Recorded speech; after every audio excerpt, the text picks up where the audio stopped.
Hello, listeners, patients, and/or Clear Minds employees. Quick announcement. We are approaching the end of Season 1. With that in mind, we would like to open up a Q&A.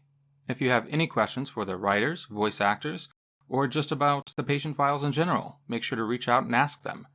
A special episode will launch after the season finale, where we, the cast and crew, sit around and do our best to answer them. You can shoot us those questions on X, formerly known as Twitter, Threads, in our Discord, or just send your questions directly to our email, patientfilespod@gmail.com. Links will also be in the description. Questions can be submitted up to a week after the final episode of Season 1 comes out. Also, a huge shout out to Angst Zombie and Alex Peltier for supporting us on Patreon, and helping us keep the lights on. Literally, every dollar matters, and helps us keep this audio drama ad-free for as long as possible.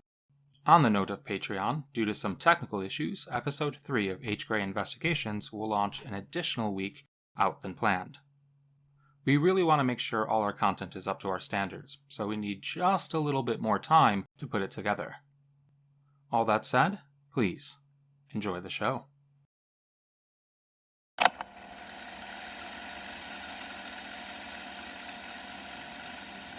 Are you sure you want to do that? Don't underestimate me, Mr. Donahue. Eli, don't. You're making a mistake. Don't listen to him, Eli. Take him down while you have a chance. Move against me, and you will fall. We have you cornered. Even if you can't see it yet, be smart about this. Do it, Eli. We won't get another chance.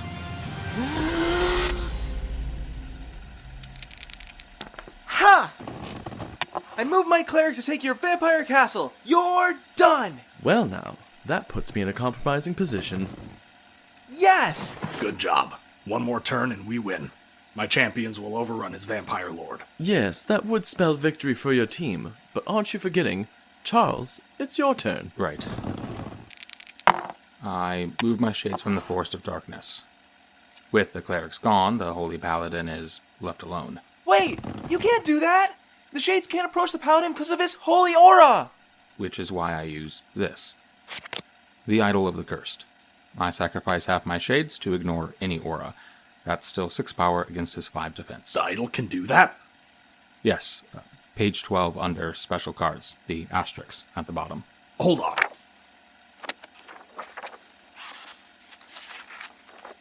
He's right. Stupid rule. And I believe that means we win. Aw, man! You were so close that time! Want to play again? As much as I love beating you and Mr. Gray, H. Gray. this is getting a bit old. We could play something else. You have a lot of games. Like, a lot of games. It is impressive. I think you even beat Greg with your collection. A whole room dedicated to board games is a bit much. Have you even played them all? Truthfully, I haven't touched them since I was a child. I forgot how much I enjoyed these.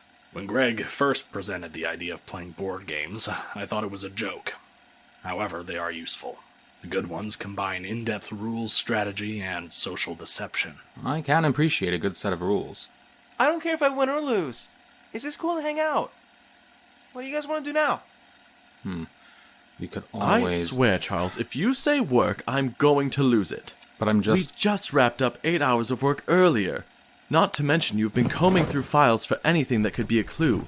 Don't think I haven't noticed you reading them at breakfast, Charles. It's been a week, and you're no closer now than you were then. Not true. I'm close to establishing a timeline. I think. If you pay attention to how And what about you? Have any shady and dangerous fellows contacted you? Not yet. Again, Olin's contacts are usually elbow deep in some sort of danger. One of them will get back to us when they can. Precisely my point. We are either working ourselves to rags or on a damned wait list. Either way, we need breaks like these. Fine. What's this one? That one? Now I haven't seen this one in quite a while. Even more so than the others. God, I used to love this game.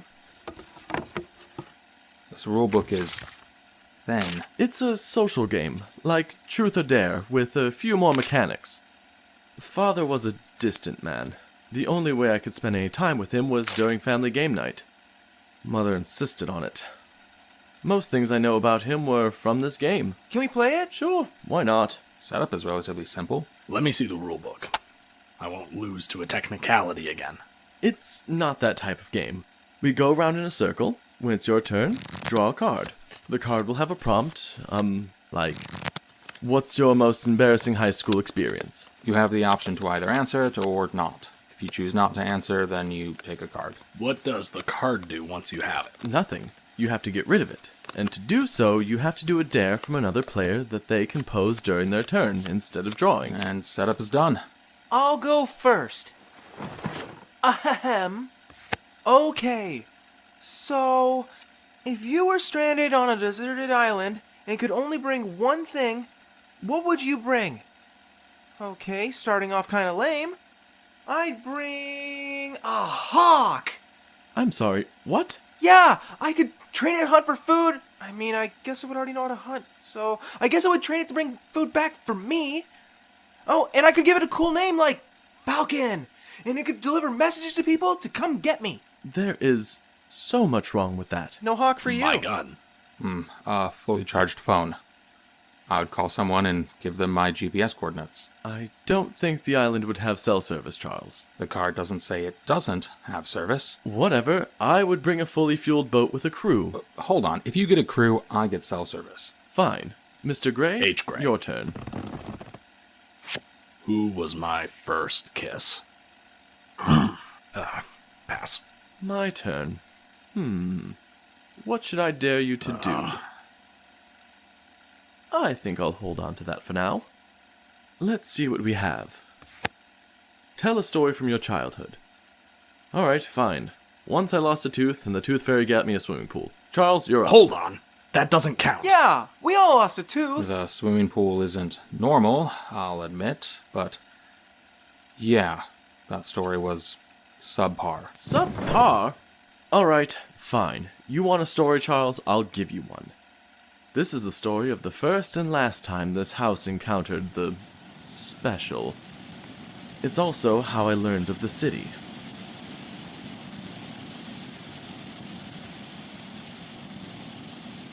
I'll start where every good story starts. Loss. Loss is the only constant we are guaranteed.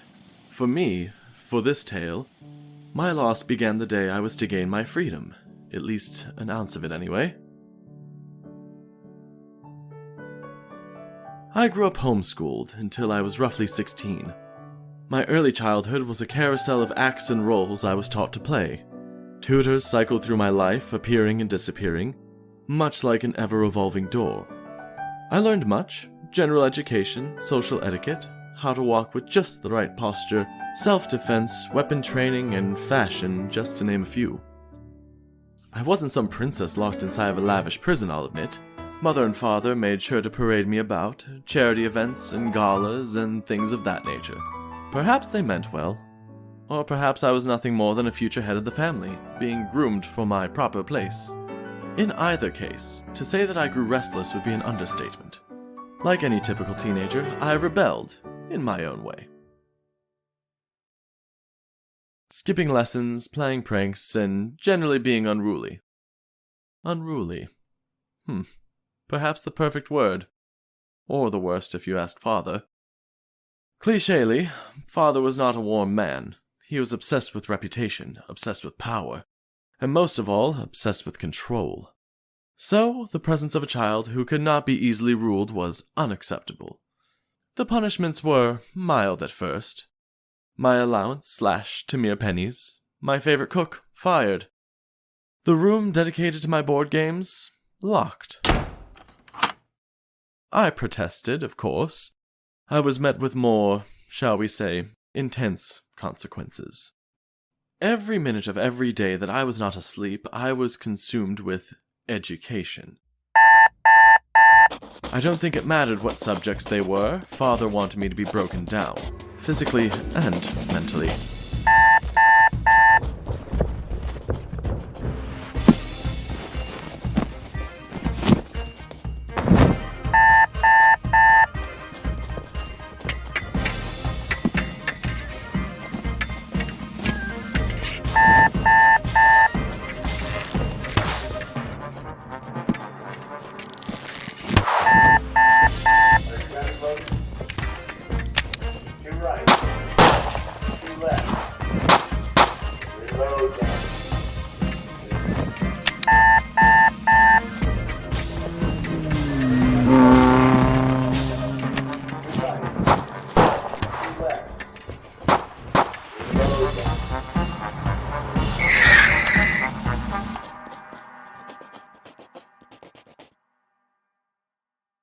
It didn't work. Sure, I was absolutely exhausted on all fronts, but his attempts at correcting my path only hardened my burning desire to resist, to carve out my own identity, separate from the one laid out before me. This, of course, enraged Father. He took to supervising my every lesson, and soon he became my sole teacher. Mother stepped in when she noticed the bruises. Father ignored her. Finally, she came to my rescue after the house doctor was called the 4th time? Another fractured bone. Mother berated Father that night. I remember hiding just out of sight, clinging to the shadows like good old Dad taught me. To my disappointment, but not surprise, the reason for her protests were not coming from a place of motherly love. Whereas Father preferred his power and control, Mother was always vigilant to optics. No visible bruises or casts for injured limbs were her hard rules. Rules she felt were broken one too many times. Publicly, she was graceful, gentle, and even warm. Privately, though, she was cunning, her tongue knowing just how to slice and stab. Together, they made the perfect combination of abusive parents, all the while making their son both loathe them and desperately seek their approval. After much arguing, my father agreed with my mother's latest scheme to get me in line. School. Public school, to be precise. Her reasoning was that it was clear that I craved socialization on my terms, refusing me. That was the root of the issue. At least that's what she believed. So, they would send me out into the public, intentionally choosing a school that was far below the expected standard of one in my position. The idea was that I would be a stranger, the new kid with rich parents, the kid who knew all the answers on every test plus some. Someone who would be unable to make any real connections, unable to find sympathy for my brand of struggles. Eventually, I would grow contempt for my peers. A child's response to ostracization, Mother's limited view and her overcharacterization of an entire class of people aside, I was excited. Sure, they would do whatever they could to squash any attempts of individualism, but I also knew I was stubborn. I was going to prove them wrong.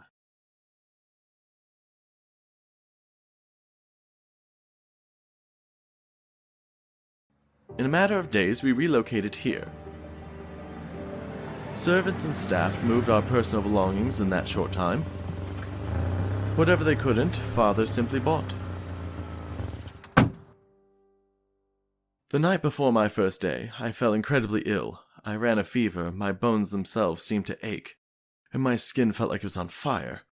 With labored breaths and much discomfort, I struggled my way across the manor. They thought it was an act of defiance, a way to get out of what they considered a punishment.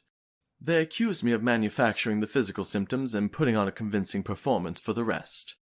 It was of no use. Their minds were made up. Come morning, I would be chauffeured to school in one of the limos. I was sent back to bed. That night, a storm, one like I'd never experienced before or since, rolled over the manor.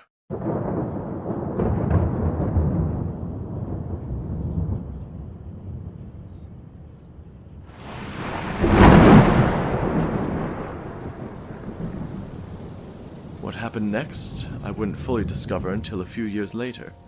Not until I reviewed the security tapes of that morning, long after I was to be in class. They were kept from me until I turned 18 by a friend of the family. Anyway, with a storm that magnitude, I was surprised school wasn't cancelled. As mentioned, my father was obsessed with control. There wasn't a single inch of the manor's property that didn't have surveillance. Privacy wasn't an ideal he believed in. How the manor retained power is a mystery that still eludes me to this day. Please note, at that time, this was my first confirmation of the nature of the city. So my mind tried to bend to understand what I was seeing. I watched and rewatched those tapes to the point of memorization, to the point where I might as well have been present that day. The front door opened.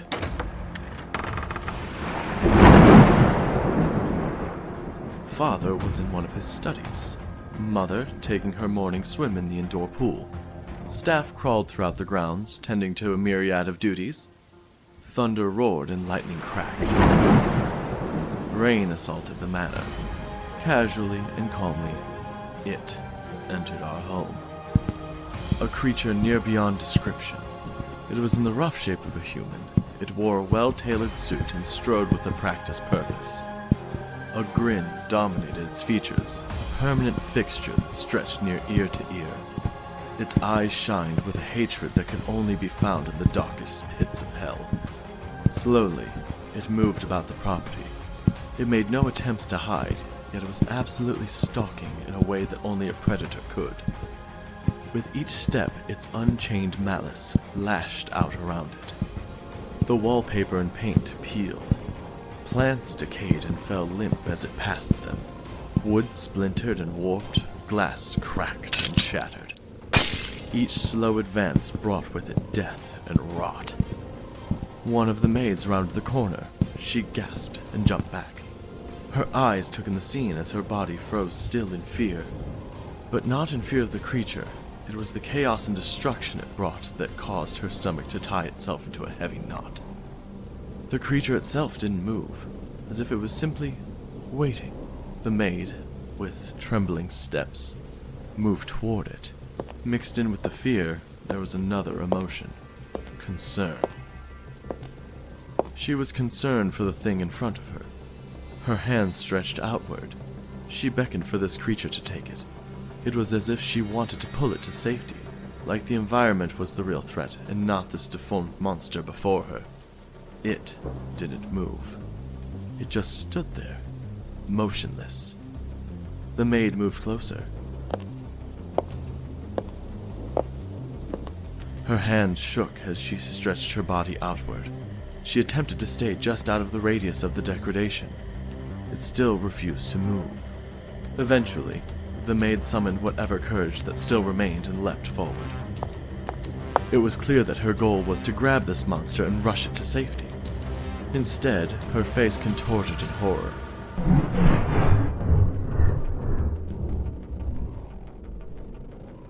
I would like to think it was quick for her. It was quick on the camera.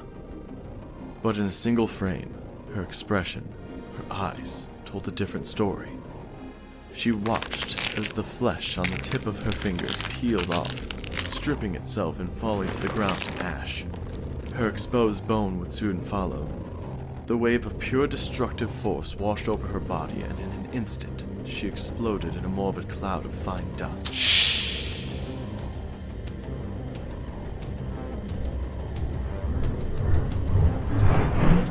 Silence lingered in the hall. It resumed its path. I watched as this dark force of nature personified moved throughout my home, twisting and destroying the surroundings by its mere presence. I watched as it encountered servant after servant, each one becoming a thick layer of dust left on the floor. And I watched as it approached my father's office.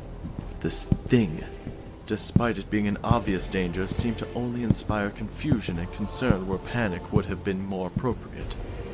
Calmly, it raised a hand and knocked. My father, who was on the other side of that door, didn't even look up. His attention solely focused on some silly document as he sat at his desk. It knocked again.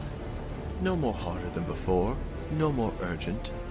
3 simple knocks. Father briefly glanced upward and dismissed the sound. Again, the creature begged for entry. Father cursed at the door. He commanded to be left alone. The creature persisted. With a dissatisfied grunt, he stood. His walk was a walk of silent anger. His steps screamed that whoever dared disturb him would be fired. His hand reached for the door. The door didn't move. Its wood warped by the creature, holding it in place. 3 more knocks. Father now pulled on the door more firmly than before. His aggravation was evident by his frantic attempt to unbar his exit. With a loud complaint from the wood, the door popped open. In a moment, a mere moment, I watched my father come face to face with this monster. A look of surprise mixed with anger was the last expression that my father's face wore. And just like that, his ashes slowly drifted downward. The monster stood in that threshold, waiting for the dust that was my father to settle. Once it had, it kneeled down. It took a small handful of my father's remains and let his ashes slip through its fingers like sand on a beach. After it seemed satisfied, it resumed its quiet rampage. Methodically, it went from room to room.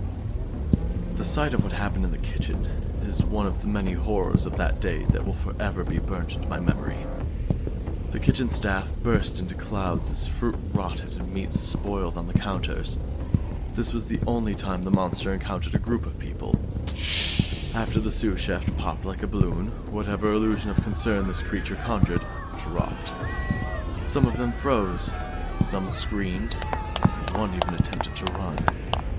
She tripped and didn't get very far. The screams were enough, however.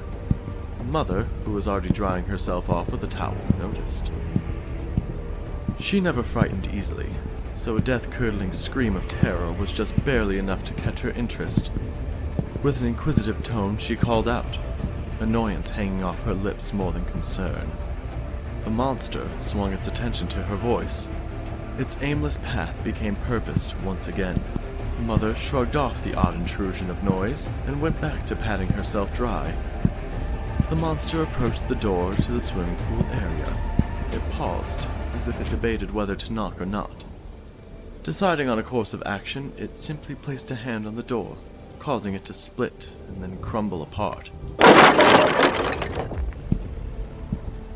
Mother jumped in surprise, nearly falling into the pool. Instinctively, once she recovered, she went to move forward towards the creature. She paused. She was always clever and soaked in details that others may miss. Her eyes flicked from the creature to the area surrounding it. The tiles began to crack, the plants by the doors withered. Mother threw up her hands in a gesture of surrender. She pleaded with this thing, attempting to speak with it, to reason with it. The monster took a step forward, and Mother took a step back. Her words were only met with a gaze, full of malevolence and a wide smile. It took another step. Mother did as well. The creature carefully corralled her around the edge of the pool. It led her to the deep end like it was a shepherd's dog, until she had run out of ground. She slipped backwards and fell into the pool. Despite being an excellent swimmer and usually having the ability to be calm and graceful under stress, these skills did not help her. Unmoving, I watched her flail and splash about. With a few steps, the creature kneeled by the water and waited. Mother regained her composure and began to tread water as her eyes locked onto its hateful stare. At that moment, I think she knew. This thing was beyond reasoning with, beyond fighting, and beyond compassion. She closed her eyes, seeming ready for her grim fate, and grim it was. The monster lowered its hand into the water. The pool adopted a sickly green hue, and a disgusting foam collected at the edge. This sickness spread outward from the monster's touch. It was as if it was turning the water into a vile stagnation that had always been there. When this putrid rot reached Mother, it clung onto her, infecting her. Her skin grayed, her body bulged, her eyes melted, and her skin sloughed off of her. The red of her blood mixed with the now green water, and her garbled screams echoed around the tiled room. Then the creature left, walked out into the rain. No one survived that day.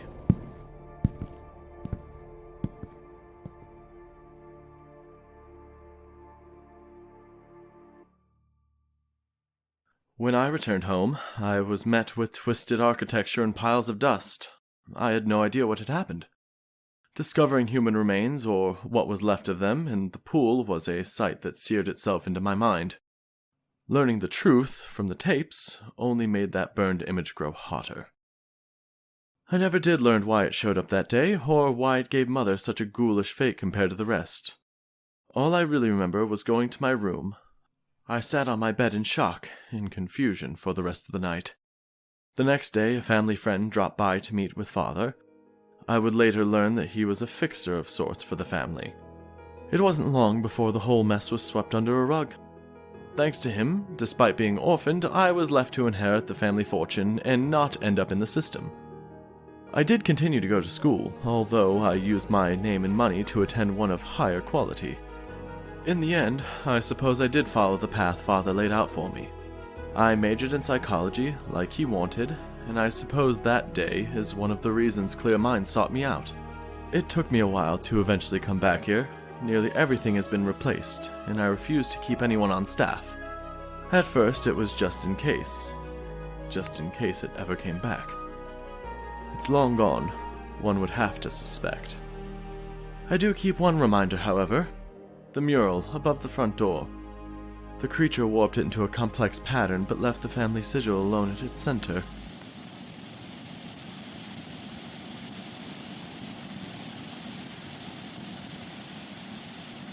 Did that really happen? The card said to tell a story. It never said it had to be real.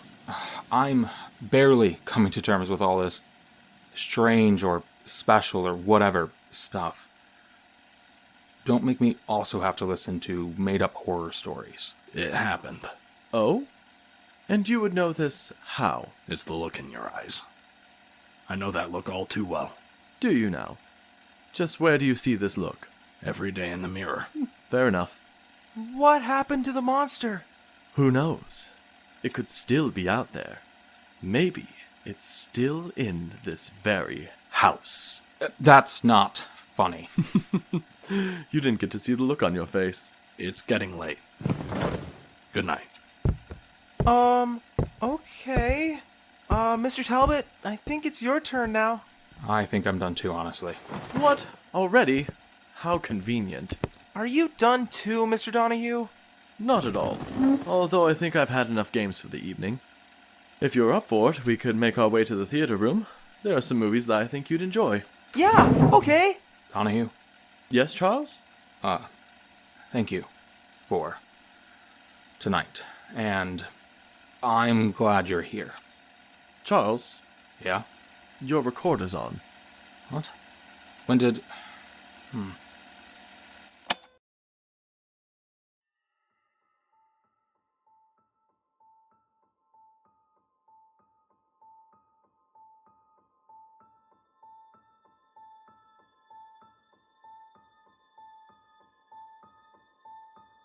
This episode is a Dark Papers Entertainment production.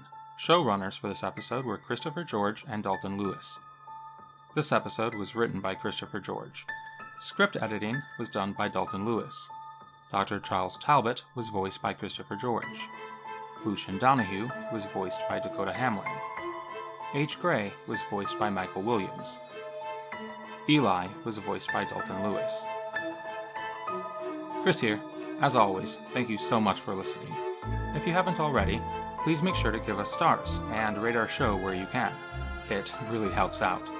Also, if you're enjoying the show so far, please make sure to astral project into the dreams of everyone on your block and whisper the patient files. Come follow us on X and Threads. If you're feeling extra kind, come join us on Patreon and get some rewards. Listen to our episodes early, read our scripts, get name shoutouts, and of course, access to the Patreon-only show, H. Gray Investigations. We really think you'll like it. Until next time, stay safe, stay sane.